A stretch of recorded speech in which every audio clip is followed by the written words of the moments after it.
আর একটা দোয়া শেখায় দেই, ইনশাআল্লাহ এই দোয়া করলে রিজিক তো বাড়বেই ইনশাআল্লাহ, আপনার যত ঋণ আছে ইনশাআল্লাহ আল্লাহ পাক শোধ করে দিবেন। বিশ্বাস করলেন না? এই দোয়া শিখাই দিচ্ছি, এজন্য আমাকে হাদিয়া দেওয়া দরকার, স্পেশালি আমাকে এখন হাদিয়া দেওয়া দরকার। এটা গুরুত্বপূর্ণ দোয়া শিখাই দিচ্ছি। আলী রাদিয়াল্লাহু আনহু বলেছেন, কোনো ব্যক্তির যদি পাহাড়ের সমানও ঋণ থাকে, এই দোয়া যদি আমল করে আল্লাহ পাক ওই ঋণও শোধ করে দিবেন ইনশাআল্লাহ। আর ঋণ কেমন জানেন? ওই যে এখন মানুষ ঋণ নিচ্ছে 1 কোটি টাকা ব্যাংক থেকে, 2 কোটি টাকা ব্যাংক থেকে, হ্যাঁ, কত বছর, 10 বছরের জন্য, 20 বছরের জন্য বাড়ি করছে, তাই না? তার ধারণা এমন যে সে মারা গেলে তার ঋণটা কেউ না কেউ শোধ করে দিবেই দিবে, তাই তো? আর আল্লাহর রাসূল কি বলছেন দেখেন, একজন মারা গেছেন, নবী সাল্লাল্লাহু আলাইহি ওয়াসাল্লামের সময় একজন মারা গেছেন। তো নবী করিম সাল্লাল্লাহু আলাইহি ওয়াসাল্লাম বলছেন, এই ব্যক্তির কি কোনো ঋণ আছে? একজন সাহাবী বলেন, হ্যাঁ ইয়া রাসূলুল্লাহ, তো ঋণ আছে। নবীজি বললেন, তোমরা ওর জানাজা পড়ো, আমাকে ডেকো না। তোমরা ওর জানাজা পড়ে নাও, আমি জানাজা পড়তে চাচ্ছি না। আমি এখন কেমন করে আপনাকে বুঝাবো ঋণ কত ভয়ঙ্কর জিনিস?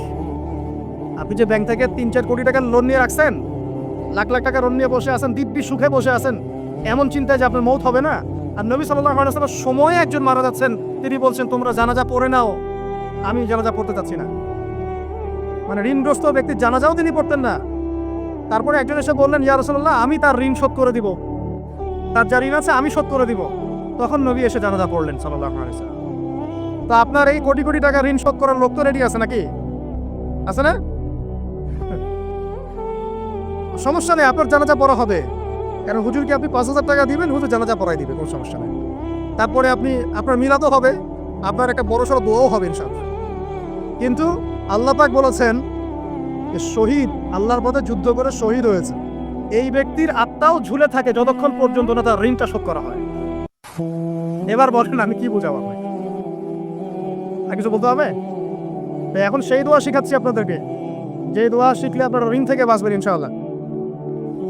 কত দিবেন বলেন? আচ্ছা, হ্যাঁ, এই তো শুকরিয়া।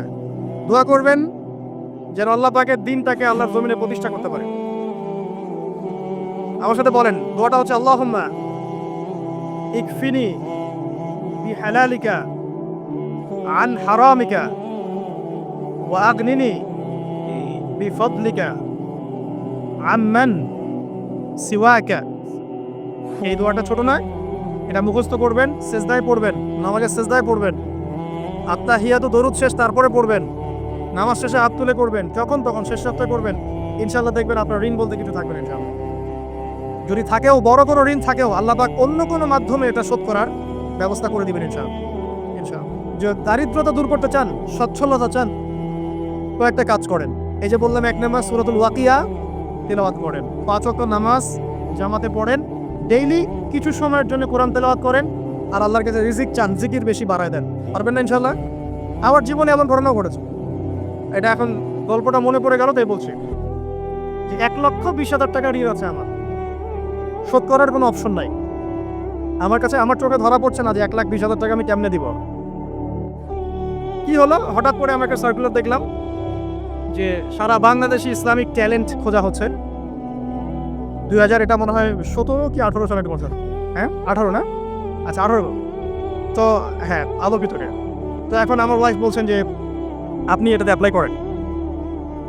আমি অ্যাপ্লাই করবো, এটা তো আলেমুল আমাদের প্ল্যাটফর্ম, আমি এখানে জেনারেল থেকে আসা মানুষ, কেমন করে কি। তো সে বলছেন না, আপনি পারবেন ইনশাআল্লাহ, আপনি পড়াশোনা করেন, ইনশাআল্লাহ পারবেন। তো আমি দেখছি আগে প্রাইস কি আছে, কষ্ট তো করবো, আগে পুরস্কারটা কি। তো পুরস্কারটা দেখছি যে একটা ওমরা করাবে। ওমরা করা তো যে কারোর জন্য একটা মানে স্বপ্নের ব্যাপার না। ওমরা করা তো সবাই আমরা খুব পছন্দ করি, আল্লাহ পাক আমাদেরকে বেশি বেশি ওমরা করার তৌফিক দেখ। আর লেখা আছে যে ফার্স্ট প্রাইজ 3 লাখ টাকা, second prize 2 lakh, third prize হচ্ছে 1 লাখ টাকা। তো সেটা আচ্ছা ঠিক আছে। তখন আমি একটা জবও করি, আমি কিন্তু চাকরিও করেছি এক সময়। তো এখন জব ছেড়ে দিলাম, জবে থাকলে আমার এখন পড়াশোনা হবে না। তারপর টানা 4 কি 5 মাস দৈনিক 10 থেকে 12 ঘন্টা করে পড়েছি, টানা 4 থেকে 5 মাস দৈনিক 10 থেকে 12 ঘন্টা, নাওয়া খাওয়া সব ওখানেই। আর যতটা সহজ মনে করছেন, আসলে কিন্তু প্রতিযোগিতা তত সহজ নয়। আসলে যে কোনো জায়গা থেকে প্রশ্ন আসতে পারে, আকীদা, সিরাত, ইতিহাস, এটা ওইটা অনেক টপিক, প্রায় 36টা বিভাগ আছে। তো আলহামদুলিল্লাহ কীভাবে জানি আস্তে আস্তে উঠতে পারলাম। গিয়ে দেখলাম যে টিভিটা আমাদের চলে গেছে। আমি তেমন কিছুই করি নাই, আমি শুধু পরিশ্রম করেছি, আল্লাহর কাছে বেশি থেকে বেশি দোয়া করেছি যে আল্লাহ আমার ঋণ আছে, ঋণ শোধ করতে হবে একটা। এবং আমি চাচ্ছি যে এই প্রোগ্রামের মধ্য দিয়ে দিনের একটা বড় সার্কেল পাওয়া যায়, দিনই প্ল্যাটফর্ম পাওয়া যায়। তো আলহামদুলিল্লাহ আল্লাহ পাকের ইচ্ছায় সেখানে একটা ভালো রেজাল্ট হলো এবং সেখানে ওমরাও করা হলো আলহামদুলিল্লাহ। এবং ক্যাশ তারা খুব তাড়াতাড়ি দিয়ে দিয়েছে। আমি পুরো ক্যাশটা আগে পেয়েই আগে ঋণটা শোধ। এখন এই সময় কিন্তু আমি দোয়াটা করেছি, আল্লাহুম্মা কফিনি বিহালালিকা আন হারামিক ওয়া আগনিনি বিফাদলিকা আম্মান সিওয়াক। দেখেন আমি কিন্তু জানতাম না এমন কোনো প্রতিযোগিতা হবে, আমি সেখানে পার্টিসিপেট করবো, ওই ওসিলায় উমরা করবো, ওই ওসিলায় আবার ঋণও শোধ হবে, আমার কিন্তু মাথায় ছিল না। এটাই হচ্ছে আল্লাহ পাকের সেই আয়াত, ওয়া মান ইয়াত্তাকিল্লাহ ইয়াজআল লাহু মাখরাজা। আল্লাহ পাককে যে ভয় করবে আল্লাহ পাক তার জন্য রাস্তা খুলে দিবেন ইনশাআল্লাহ। ওয়া ইয়ারযুকুহু মিন হাইথু লা ইয়াহতাসিব, এবং এমন উৎস থেকে আল্লাহ পাক রিজিক দিবেন যেটা সে কল্পনাও করতে পারে না। এটা আল্লাহ পাক তাওয়াক্কুল রাখেন জাস্ট। ওই ইসমাঈল আলাইহিস সালামের মায়ের মতো হাজরা আলাইহিস সালাম ইব্রাহিম আলাইহিস সালামকে বলছেন আপনি আমাকে এখানে ছেড়ে যাচ্ছেন কি জন্য? ইব্রাহিম বলছেন আল্লাহর আদেশে। তখন তিনি বলছেন তাহলে আল্লাহ আমাকে ফেলে দিবেন ইনশাআল্লাহ। সেই মায়ের গর্ভ থেকে ইসমাইলের মতো সন্তানের জন্ম হলো, যে সন্তানকে বাবা বলছে যে আমি তোমাকে জবাই করছি, স্বপ্নে দেখেছি, আনজুর মাযা তারা, তোমার রায় কি? সে বলছে ইয়া আবাতি ফাআল মা তু'মার, আপনাকে যে আদেশ করা হয়েছে আপনি সেটাই করেন। সাতাজিদুনি ইনশাআল্লাহু মিনাস সাবিরিন, ইনশাআল্লাহ আপনি আমাকে ধৈর্যশীল পাবেন। দেখেন কোন মায়ের গর্ভ থেকে কোন সন্তান। তাকে কি বাবা মানুষ করেছিলেন? না, তাকে তার মা মানুষ করেছে। তো ওই রকম তাওয়াক্কুলকারিনী হাজরা আলাইহিস সালামের মতো মা যদি ঘরে ঘরে থাকে, বোন আর স্ত্রী ঘরে ঘরে থাকে, তখন ইসমাইলি প্রজন্ম আসবে ইনশাআল্লাহ। আর আমাদের মতো এই যে এখন দেখছেন না কি হচ্ছে, মারামারি, কাপড় খোলা, কাপড় ছোট, ব্লাউজ সারাসারি, কি চলছে মাশাআল্লাহ। মানে কি যে চলছে ভাই জগতে এখন, বলতেও গাগিনগিন করে, ভাবতেও গাগিনগিন করে। কিছু কিছু নসিহত করবো, এটাতেও মন থেকে একটা বাধা চলে আসে। আসলে কি করব, কি বলবো, মানে একটা বিষয় থাকে না যে পরিস্থিতি এমন খারাপ যে কথা বলার ভাষ্য থাকে না এমন একটা, যে আপনি হতবাক হয়ে গেছেন, বাকরুদ্ধ, যা কি বলবেন। এখন এই বাকরুদ্ধ হওয়ার সময় চলতেছে, বাকরুদ্ধ হওয়ার সময়, মানে বলার আর কি নাই, কিছু নাই, কি বলবেন। আস্তে আস্তে কাপড় খুলতে খুলতে খুলতে খুলতে খুলতে খুলতে এখন বিকিনি পরে ঘুরতে চায়। এখন বলে যে কয়দিন পর বিকিনি পরেই ঘুরবে দেখেন। আর ওরা চায় যে পশ্চিমারা যেমনে চলে অমনেই চলুক সবাই। ওটা কি লজ্জাশীলতার পরিচয় হলো? আশ্চর্য একটা বিষয়। মানুষকে দেখেন, মেয়েরা কলেজে পড়তে গিয়ে মেয়েরা কি করতেছে এখন দেখেন, কলেজে পড়তে গিয়ে মেয়েরা কি করতেছে দেখেন। আর আপনি আপনার মেয়েকে কলেজে ওখানে পড়তে পাঠাচ্ছেন, ওখানে হোস্টেলে রাখছেন, যেখানে একটা মেয়েকে নবী সাল্লাল্লাহু আলাইহি ওয়াসাল্লাম মাহরাম ছাড়া সফর করতে নিষেধ করছেন, সেখানে আপনি আপনার মেয়েকে কোন শিক্ষায় শিক্ষিত করার জন্য রাতের পর রাত সেখানে কাটাচ্ছেন?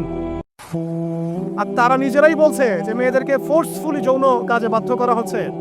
মানে ইজ্জত চলে যায়, যাক ভাই আমার সার্টিফিকেট চাই, কিশোরের নাকি ইজ্জত যাক, কতজন আমার সাথে কি করে করুক, বাট আমার একটা সার্টিফিকেট চাই, একটা অনার্সের একটা মাস্টার্সের সার্টিফিকেট চাই। এটা দিয়ে আমি বিসিএস ক্যাডার হব, এটা দিয়ে আমি প্রাইমারি স্কুলের টিচার হব, এটা দিয়ে আমি জাতি গঠন করবো নাকি? পরে এরাই তো আপনার ঘরে বউ হিসেবে আসবে, মানে আপনার কি অবস্থা হবে চিন্তা করেন এখন। তা আমরা আসলে ভাই কোথায় আছি এখন? আল্লাহ পাক আমাদেরকে বোধোদয় দান করুক, দোয়া করি। তবে একটা হাদিস না বললে আমি এখান থেকে সরতে পারতেছি না। এই কথাই নবী সাল্লাল্লাহু আলাইহি ওয়াসাল্লাম বলেছেন, হুবাহু এই কথাই, একদম এটাই, যে ফিতনা ধেয়ে আসছে, লা ইলাহা ইল্লাল্লাহ, ফিতনা ধেয়ে আসছে। তার স্ত্রী যায়নাব বিনতে জাহাশ তিনি বলছেন, ইয়া রাসূলুল্লাহ সাল্লাল্লাহু আলাইহি ওয়াসাল্লাম, আনুহলিকু ওয়া ফিনা সালিহুন, আমাদের মধ্যে সৎ মানুষগুলো থাকা সত্ত্বেও কি আমরা ধ্বংস হয়ে যাব? সুন্দর প্রশ্ন না? নবীজি বলছেন, নাম, তোমরা ধ্বংস হয়ে যাবে। ইযা কাসরাতিল খাবাস, যখন এরকম নগ্নতা, বেহায়াপনা, অশ্লীলতা ছড়িয়ে পড়বে, তখন সৎ অসৎ, আলেম জালেম সব ধ্বংস হবে। জাতি গঠন করবেন সব ধ্বংস। আল্লাহ পাকের গজব সময়ের ব্যাপার মাত্র। আল্লাহ পাক শুধু আসমানি বালাই দেন না, জমিনি বালাও দিতে পারেন। আল্লাহ পাক মুসলিমে ফাসাদ লাগিয়ে দিতে পারেন। আল্লাহ পাক বহিঃশত্রুকে আপনার উপর চাপিয়ে দিতে পারেন। আল্লাহ পাক দুর্ভিক্ষ দিতে পারেন। আল্লাহ পাক মহামারী দিতে পারেন। আল্লাহ পাক কুন বললে ফায়াকুন হতে পারে। সে আল্লাহকে ভুলে গিয়ে এইসব প্রগতিশীলতার নামে যখন নগ্নতার চর্চা হচ্ছে, অশ্লীলতার চর্চা হচ্ছে, আর আমরা এগুলো সব মুখ বুঝে সহ্য করছি, মাদক, পণ, জেনা, ব্যভিচার সব চলছে চোখের সামনে, আমরা কিচ্ছু বলার নাই, সুদ ঘুষ সব চলছে। এটা সময়ের ব্যাপার যে আল্লাহ পাকের গজব কখন আসবে। আর যখন আসবে আলেম জালেম কাউরে ছাড়বে না ইনশাআল্লাহ, আমারে আপনারে কাউরে ছাড়বে না ইনশাআল্লাহ, দেখে নিয়ে। আরেকটা কথা নবীজি বলছেন, দুই শ্রেণীর মানুষ আসবে কিয়ামতের আগে আগে, আমি দেখি নাই। তখন সাহাবীরা বলছেন, কারা ইয়া রাসূলুল্লাহ? একজন বলছেন, এক শ্রেণী হচ্ছে এমন এক শ্রেণীর পুরুষ। কারা এরা? পুরুষ যাদের হাতে লম্বা লম্বা লাঠি থাকবে, এই লাঠি দিয়ে তারা মানুষকে পিটাবে। কি আপনারা বুঝতে পারেন না কারা?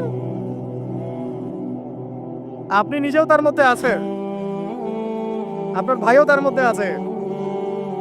আপনি এবং আপনার ভাই দুজনেই এই কাজ করছেন, ভাই মারামারি করছেন, সবার হাতেই লাঠি আছে না?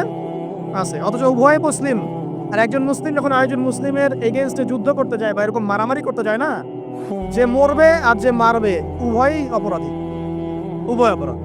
হাদিস রিয়াদুস সালেহিন বইয়ের মধ্যেও আছে, দেখে নিন। তারপরে দ্বিতীয় শ্রেণী হচ্ছে, নবীজি বলছেন নিসাউন, এক শ্রেণীর মহিলা আসবে, আমি দেখি নাই। মানে ওই যুগে ছিল না, আইয়ামে জাহিলিয়াতের বর্বর যুগেও এরকম মেয়ে ছিল না। তার মানে বুঝতে পারছেন, আইয়ামে জাহিলিয়াতের যে যুগটাকে এখন বর্বর বলে না, বর্বর সেকেলে মধ্যযুগীয় এইসব কথা বলে না, ওই যুগেও এই মানুষগুলো ছিল না। তার মানে নবীজি বলছেন আমি দেখিনি, লাম আরাহুমা, আমি ওদেরকে দেখি নাই। তারা কারা? নিসাউন, এক শ্রেণীর মহিলা, কাসিয়াতুন আরিয়া, যারা কাপড় পরবে বাট নগ্ন থাকবে, কাপড় পরবে কিন্তু নগ্ন থাকবে। মুমিলাত মাইলাত, নিজেও মানুষকে আকৃষ্ট করবে আবার নিজে আকৃষ্টও হবে। তারা জান্নাতে যাবেও না, জান্নাতের গন্ধও পাবে না। নেন এবার এখন দেখেন, একটু ভেবে দেখেন যে আমার ঘরে কি সেরকম মেয়ে আছে কিনা, আমার ঘরে সেরকম বোন আছে কিনা, আমার ঘরে তেমন ওয়াইফ আছে কিনা। এখন যদি আপনি আল্লাহ এবং তার রাসূলকে সর্বোচ্চ অগ্রাধিকার দেন, আল্লাহর ওয়াস্তে ওদেরকে ঠান্ডা মাথায় বোঝানোর চেষ্টা করেন, বোঝান তারা তাদের ফাংশনটা কি, দুনিয়াতে ওদের ফাংশন কি, দুনিয়াতে মেয়েদের ফাংশনটা কি, একটা পরিবারে একটা মেয়ের ফাংশন কি, স্বামী স্ত্রীর সম্পর্কের মধ্যে মেয়ের ভূমিকা কি, স্ত্রীর ভূমিকা কি, এগুলোকে বুঝান। তবে হ্যাঁ, এক শ্রেণীকে আপনি বুঝিয়ে কুল পাবেন না, পরিস্থিতি বোঝেন। পরিস্থিতি বুঝলে আমাদের করণীয় বের হয়ে আসবে। করণীয় আমি অনেক দিন বলেছি, জ্ঞান অর্জনের কোনো বিকল্প নাই, জ্ঞান অনুযায়ী আমলের কোনো বিকল্প নাই, আদর্শ পরিবার গড়ার কোনো বিকল্প নাই, পরিবারে মেয়েদেরকে পর্দায় রাখার কোনো বিকল্প আছে? নাই। এমনকি আমাদের ছোট ছোট ছেলে মেয়ে যারা এখন জন্ম নিয়েছে, এদেরকেও ছোটবেলা থেকেই ইসলামের অনুশাসন দিতে হবে, নাহলে বড় হয়ে বিগড়ে যাবে। এরা বিগড়াবে না? চতুর্দিকে ফিতনা, এরা তো বিগড়ে যাবেই। হালাল রিজিকের কোনো বিকল্প নাই। দ্বীনের জ্ঞান অর্জন করে দ্বীনি মানুষদের সাথে থাকার কোনো বিকল্প নাই। একা একা থাকতে যাবেন না, দ্বীনের বুঝ আছে এমন মানুষের সাথে থাকবেন, একসাথে থাকবেন। যেখানেই থাকেন, যে নামেই হোক, একসাথে থাকেন, যে নামেই হোক। ইসলামে তো অনেক দলাদলি আছে না? আচ্ছা হোক, এটা নিয়ে এখন কথা বলার দরকার নাই। যে কোনো ব্যানারেই হোক থাকেন, অ্যাটলিস্ট আপনি ভালো মানুষদের সাথে থাকেন, এটা ভালো হবে ইনশাআল্লাহ। আল্লাহ চাইতে দেখবেন সবার মাঝে একসময় ঐক্য দিয়ে দিতে পারেন, আল্লাহ পারেন না? আর যারা ইন্টেনশনালি উম্মার ঐক্যের বিরোধী, এদেরকে আল্লাহ ধ্বংস করে দিবেন ইনশাআল্লাহ, সমস্যা নেই। কারণ আল্লাহ বলে দেখেন আছেন, তিনি সব দেখেন ইনশাআল্লাহ। আর হচ্ছে আপনার জ্ঞানটাকে ইসলামের কল্যাণে কাজে লাগান, আপনার সম্পদ, আপনার জানমাল, এটাকে ইসলামের কল্যাণে কাজে লাগান, দিনের প্রচার প্রসার করতে থাকেন। আক্রমণাত্মক হবেন না, শৈথিলতাবাদীও হবেন না, চরমপন্থী হবেন না, আবার এই যে গোলালু মার্কাও হবেন। গোলালু কি মানে সব তরকারিতেই চলে। যখন দেখবে যে একটা বিষয় আসছে, আস্তে করে পাশ কেটে এমন একটা বিষয় নিয়ে কথা বলা শুরু করবে যেটার সাথে এখনকার বিষয় কোনো সম্পর্ক নেই। দেখবেন যে পুরো বিশ্বে একটা বিষয় চলছে, দেশ একটা বিষয় নিয়ে গরম, তখন দেখবেন কথা হচ্ছে মেয়েরা নেল পলিশ দিতে পারবে কিনা। আরে সুশ্রী মার্কা ইসলাম নিয়ে চলার দরকার নেই। যখন যেটা সামনে আসবে এটা ফেস করতে হবে, এবং সেটা চরম পন্থায় না, আক্রমণাত্মক ভাবে না, মানুষকে হিকমার সাথে, নসিহতের সাথে ঠান্ডা মাথায় যুক্তি প্রমাণ দিয়ে বুঝাতে হবে। এরপর যারা বুঝবে আলহামদুলিল্লাহ, যারা বুঝবে না এদের দায়িত্ব কারো হাতে? আল্লাহর হাতে। আল্লাহ পাক হয় গজবে শেষ করবেন, না হলে আল্লাহ পাক চাইলে হেদায়েতও দিতে পারে, এটা আল্লাহ পাকের ইখতিয়ার।